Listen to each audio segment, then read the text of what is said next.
Hey guys, John Yeager here again at GRAYS on Main, downtown Franklin, Tennessee. This is our weekly film series, Cocktail of the Week.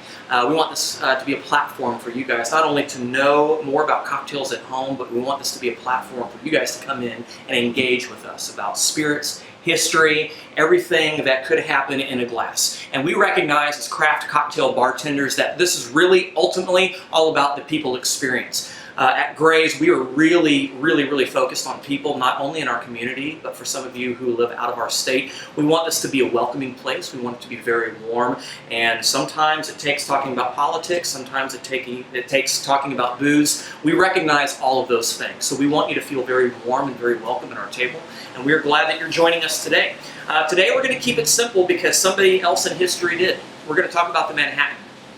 There's some debate on where and when the Manhattan was invented. A lot of people assume that it was invented in New York, and there's a couple stories that support that. We are looking at when the 1800s turned into the 1900s, but somebody kept it simple, and it worked out really well. We're going to walk through a traditional one, and I'm going to show you a few embellishments that you guys can try at home and show you a secret weapon of ours. So a very safe rule of thumb for Manhattan is the 2-to-1 ratio.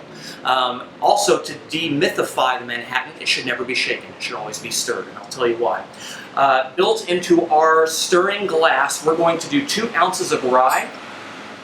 If bourbon is your preference, then that is fine. A lot of craft cocktail bartenders prefer the robustness of rye. It's a little spicier, and it tends to offer a little bit more flavor, especially in a mixed cocktail.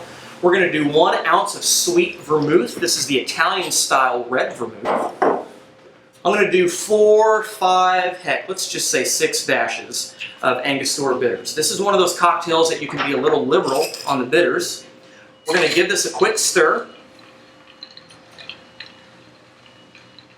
Now, the reason that you want to stir a Manhattan, or a martini for that matter, stirring keeps spirituous cocktails what's the word that I'm looking for? When you shake something, it interjects air into the cocktail.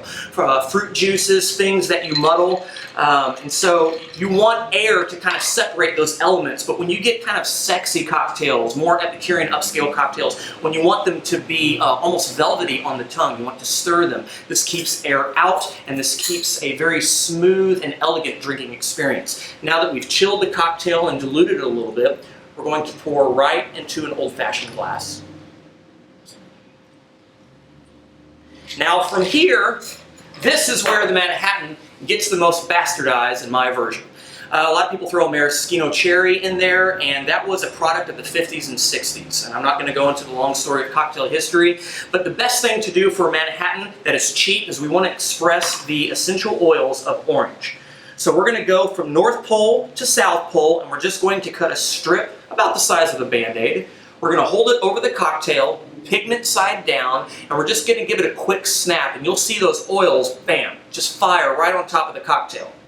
Now at this point we have a pretty traditional Manhattan. It's epicurean, it's upscale, it's kind of sexy. That's going to be awesome. One thing that we're going to employ here at GRAYS on Main, we've done a house-made Earl Grey bitters. So this is black tea and vanilla with gentian root. And so again, this is not mandatory, this was not written on stone, but this is something that we're going to have that you're probably not going to have, and that's cool, as long as we're all honest with each other. So we're going to do a few drops of that right on the cocktail. 1, 2, 3, 4.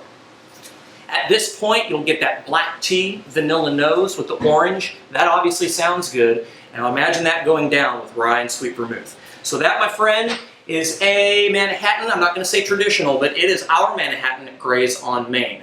Again, we want you guys to come in here and enjoy each bartender on their own merit. We are going to be doing a lot of our own bitters, a lot of our own syrups, and when you engage with us, you're going to give our bartenders a lot of freedom to say, hey, I invented this for you, now let's talk about it. So again, you are welcome at our table anytime. We're downtown Franklin, Tennessee.